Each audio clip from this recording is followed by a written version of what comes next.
I can't foresee indefinitely into the future, of course, but I have no plans at this time for political office.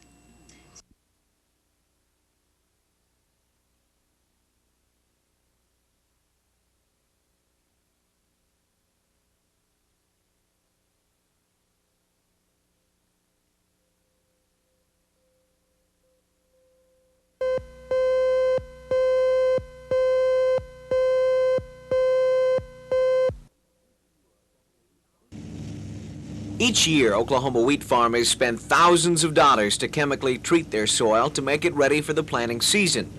But the hundreds of idle acres that were fertilized last year but never planted this year because of the payment-in-kind program are now ready to go without expensive fertilizers. That's the word from a soil lab in Kansas that reports fertilizers applied to unharvested lands are still good. And according to one local seed company owner, the savings could be substantial. If they took care of it, properly cultivated, kept care of the weeds and the grasses, it would probably amount to probably an average of $20 an acre. I haven't put a pencil down, sat right down and put a pencil to it, but I'm just off the cuff. I'd say around $20 an acre. There are all kinds of chemicals and fertilizers that farmers have to choose from. But keep in mind, what works in El Reno might not do the trick in Weatherford. Each farmer will have to make the individual decision whether to fertilize his pick land this year. Kurt Autry, Action 4.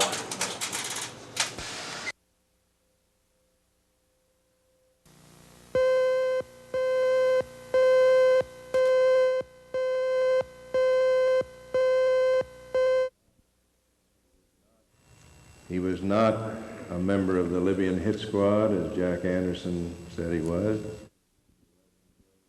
He wasn't doing it because he was a member of some radical political group. He was just 10 feet away and schizophrenic. John Hinckley Sr. has shunned publicity since his son shot President Reagan and 3 other people 2.5 years ago. The senior Hinckley has now come out of the closet to help raise money for mental health research. A jury found young Hinckley not guilty of attempted assassination by reason of insanity. Defense doctors diagnosed John Jr. as schizophrenic. His father wants to help other mentally ill people before they do something dangerous. Millions of people were asking the question, how could anyone do such a terrible thing? And the answer is called schizophrenia. It's an overpowering mental illness that robbed John of his ability to control his thoughts and his actions. John and Joanne Hinckley are currently writing a book about their son's problems. They have promised to dedicate their lives so that some good can come out of their family's tragedy. Scott Wallace, Action 4, Northwest Oklahoma City.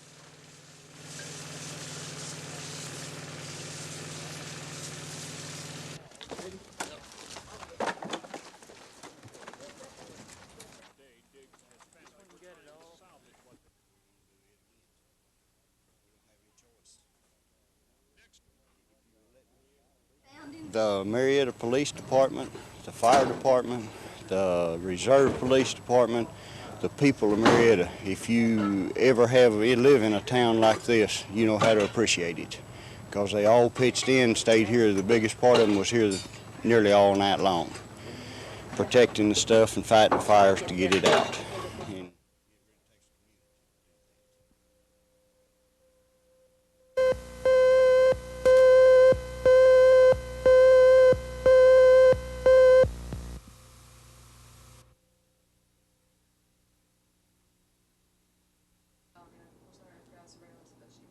Yes, Mrs. Perry herself made I'm sorry.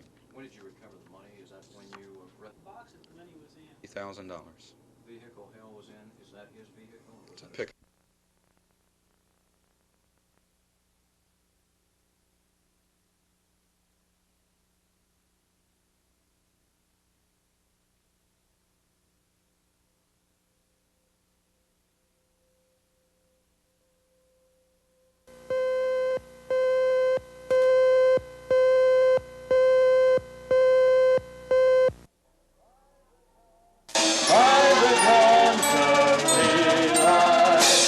There was no early light at this rally because it was late at night. 11 p.m. to be exact, when the third shift at Western Electric gathered on the company's front lawn. Hundreds of Night Owl employees joined in on the 1983 United Way Quality Olympics. It's Western Electric's rather unique way of combining a fun drive with a work drive. And with quality as its theme, several speakers were on hand to prove good job performance can lead to a good life. Western Electric believes the rally will lead to good company spirit. It's a unique thing. It's an unusual thing. It's something people would not expect to do. And there's been a real sense of pulling together and saying, hey, we're all in this together. The Quality of Life campaign will end with this late-night rally, but the Quality of Work campaign will carry on for a year with a friendly interdepartmental work Olympics. At Western Electric, Sherry Sellers, Action 4 Today.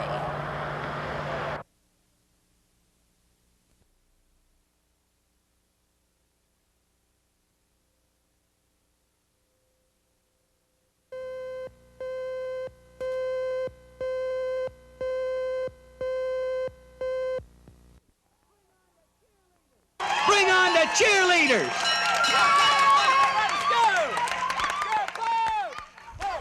The Cowboy Cheerleaders kicked off today's Orange Power Pep Rally, firing up the fans for the big game tomorrow. But from the sounds of the crowd, they didn't need much firing up.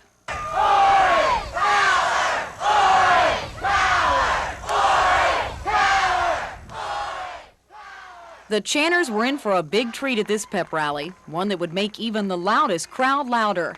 A song written especially for the OSU Cowboys, about the slaughter of the OU Sooners. Its writer, Rob Barnes, is a longtime Cowboy fan, and today he got fans of his own. The man said, my name's Jimmy, and it might be a sin, but I'll take your bet you're gonna regret, 'cause we're the best we've ever been. Jimmy, you go and coach that team and make them play real hard, 'cause hell's broke loose in Cowboy Town and Sooners stealing hard. And if you win, you'll get that shiny trip to the Orange Bowl, but if you lose, the Sooners get that gold. Yes, I love the song very much, and I think we should send a special demo copy to Barry Switzer himself in person. The song was great. I think that Marcus Dupree probably heard the song too, and he agreed with it, so he took off. I get calls from all over the state saying, one lady called, she was just screaming, hysterical. She loved it so much she wanted OSU to beat OU so bad. The Oklahoma State students really enjoyed Rob's song today here at the pep rally, but chances are they'll enjoy it even more if the Cowboys win this weekend. Sherry Sellers, Action 4 at Oklahoma State University. OSU number one!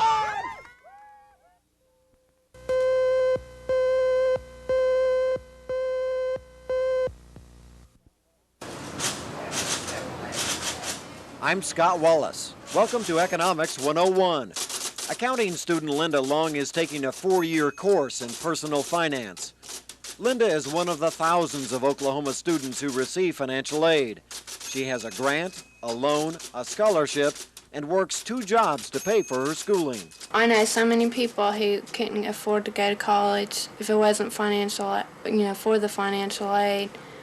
It just helps so much, because with the economy the way it is, it's real hard for parents to send their kids to school. Both me and my sister both had to have financial aid to go to college.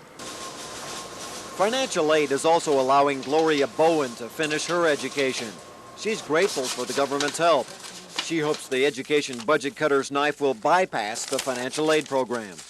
Oh, gosh, Lee, we would just have a hard time. I'm sure a lot of students would really have a hard time because the jobs are not available for the students, and if it would fail, it would be at a loss. The colleges would probably drop down, the enrollment in colleges would probably drop, and there would be a lot of loss. A record number of students have applied for financial help from Central State University this fall. It seems certain that demand will continue. The students hope the money supply keeps pace so they can pass Economics 101. Scott Wallace, Action 4 at Central State University.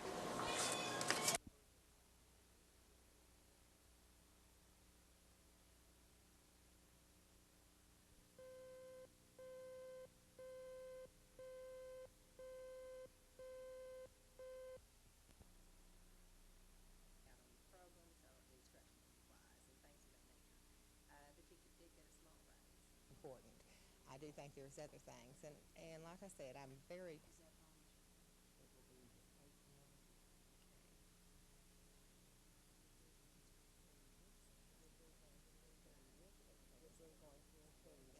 If they're going to continue with the education drive, and I'm thrilled to death they are, I think it's high time, but they're going to have to put their money where their mouth is. They're going to have to help us assist with these programs. Teacher salaries, there's just a number of areas that they address that cannot be done without proper funds.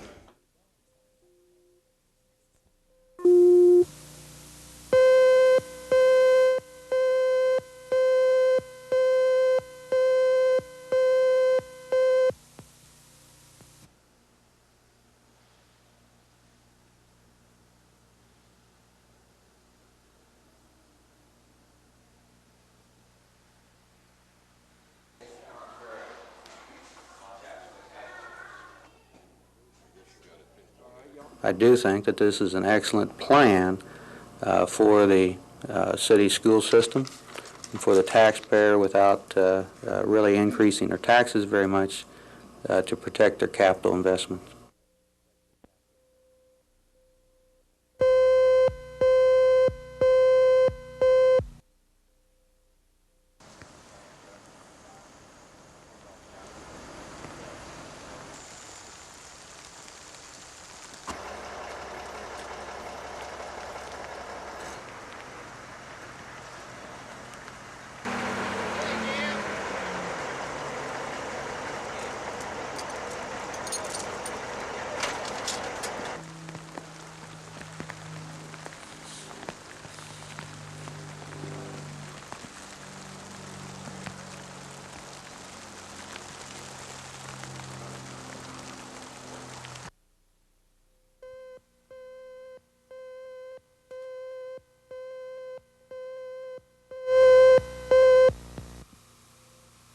Throwing something out here I generally don't like to do. When I meet with them this afternoon, it'll be different.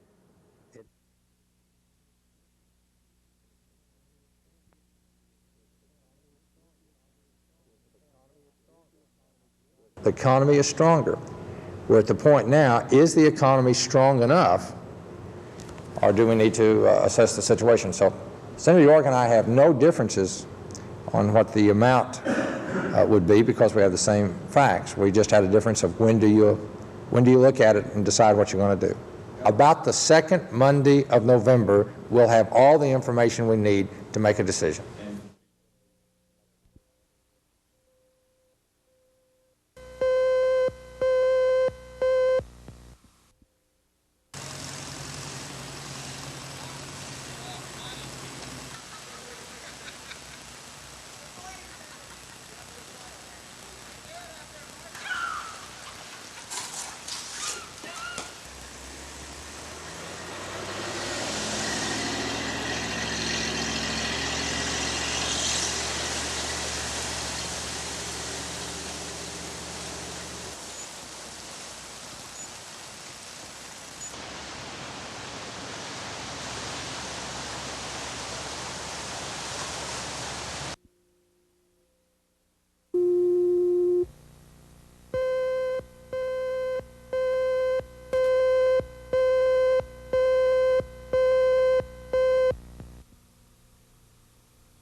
We are providing just the emergency shelter and food and hopefully some dry clothing for some of them.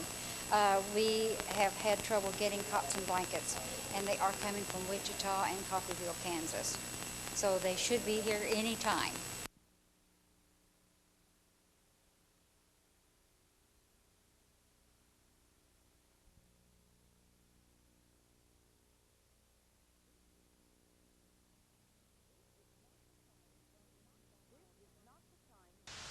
This is not the time to start thinking about car problems. You should consider the possibility before you ever get behind the wheel. Whenever there are bad driving conditions, you should first make sure your car is in good running order. You can't expect it to charge through high waters and slick roads when it can barely survive the good days. Second, always drive with caution when there's water on the roads. That means slow down. Do not plow through the deep areas. That's only inviting trouble. And try to avoid any obviously low-lying areas.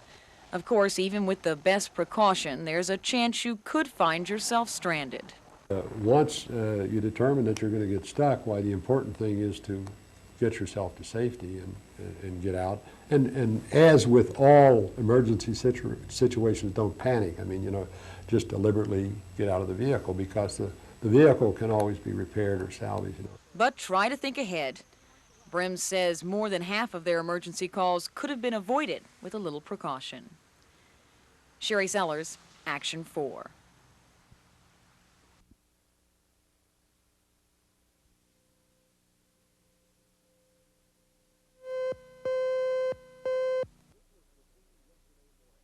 This was the scene yesterday morning. The flooded Cimarron River had turned a 10-block area of West Guthrie into a shallow lake. The high water had forced hundreds from their home. Today, those residents were back to clean up the mess. This was our bed. The flood forced Ava Vasquez and her family out of their home Thursday evening. They came back today, but what they found was a house full of mud and ruined belongings. No more pictures? No more pictures. What can you do? It's a mess. We don't have nothing now except for the clothes on our back. My children have a few extra clothes, but not too many. The swollen Cimarron brought debris, destruction, and fear to Guthrie. And what it left were disrupted lives and uncertainty about the future.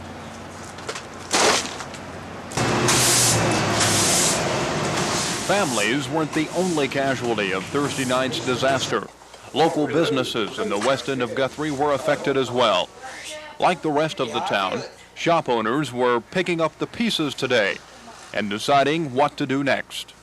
We can't quit. We're in too deep. Quit. So we're going to try and salvage what we can and hope to hell we don't have another one. But Guthrie residents won't waste much time reflecting on this week's flood. They have too much work to do. Kevin Ogle, Action 4 in Guthrie.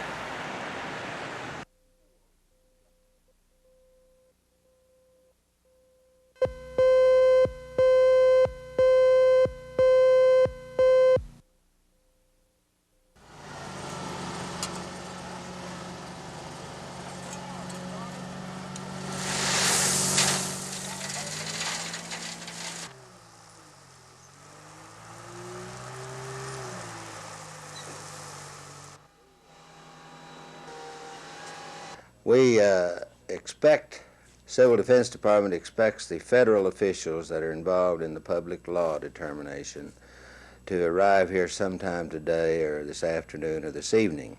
They will review the situation that they have in hand, make the final determination of what counties are involved, and then we will cooperate with the feds and the counties in helping to prepare the what we call windshield estimates of damage.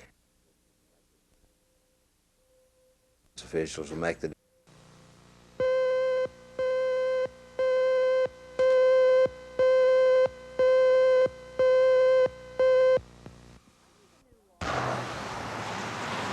Under the new law, drivers are supposed to carry verification of liability car insurance.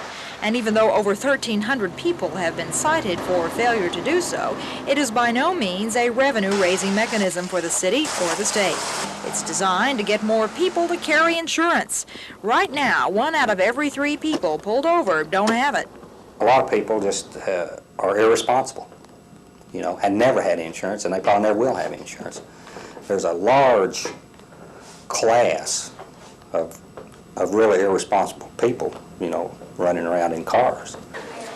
One thing the new law has done is increase the lines at the public counter in the traffic courts. Dean Baker, who just moved here from Texas, found the new law confusing. And so I had to go back down, have them type me up a brand new one so I could bring both of them down here to show that I had insurance when I had the wreck. I got insurance now. They must show proof in court. So we have to then schedule people to go to court. And if you're scheduling over 500 additional people to go to court, it has helped bog us down a little more. Hopefully next year, the problems with the new law will be straightened out. The intentions seem to be good, but the mechanisms for enforcing it appear to be confusing. Bella Shaw, Action 4. I see that.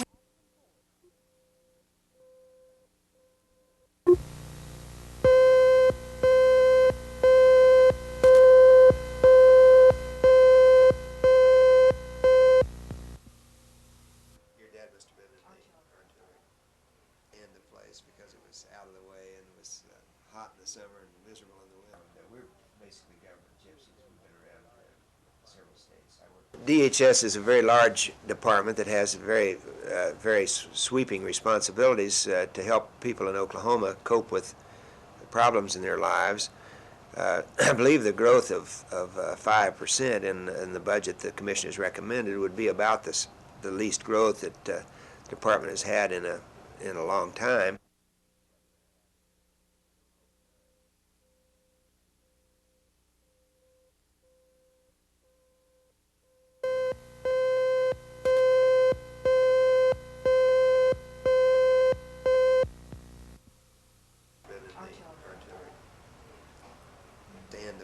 Because it was out of the way and it was hot in the summer and miserable in Missouri. We're basically government gypsies. We've been around because of the cost of delivering services to people in hospitals and nursing homes and through physicians. The inflation rate in that area has been slowing down some, but of the total increase of $58 million that's proposed by our commission, remember this is a proposal, it's not an ironclad assurance that we're going to have this much money. About $33 million of it is in the medical area.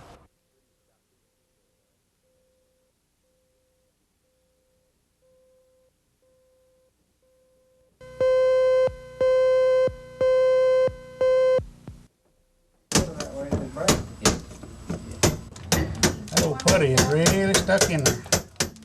This house in Wanette, Oklahoma is under repair. But this is no ordinary construction job. The home is being weatherized under the watchful eye of senior citizen handymen. It's all part of a new program designed by Oklahoma Gas and Electric. There she be. 90-year-old Pope Robertson and his wife Isabel needed help winterizing their home. So they got involved with the Hand-in-Hand program. It's made up entirely of people over 62 years of age. The program supplies the material, and senior citizens supply the elbow grease. It's a way for the elderly to get involved with something most of them feel is sorely needed. It's something for us to do, and it helps people older than us, of course, that can't help themselves. It's not the money or anything like that. It's just, like I tell you, just helping other people. Right here, Mr. Larson, you drive this nail back, and then you can take it and set it up in there. It's more than a goodwill gesture. Folks who qualify for the program are in genuine need of assistance. We'd have done it a long time ago if we'd just been able in body and money too. There, we got it. There you go.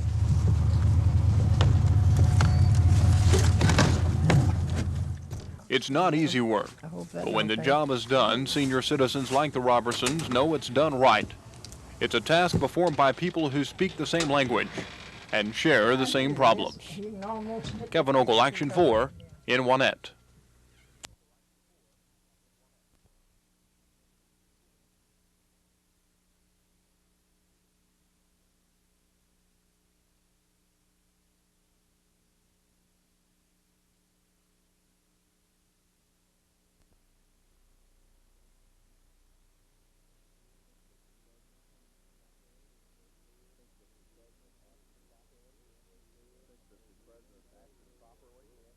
think that the president acted properly. It's very clear from interviews with those who were rescued that they were in danger there. I think there is a great deal of evidence that had those students stayed in that situation for any length of time, that they could well have been taken hostage. And the last thing in the world we need after having gone through the hostage episode in Iran is to have another group of American citizens held hostage.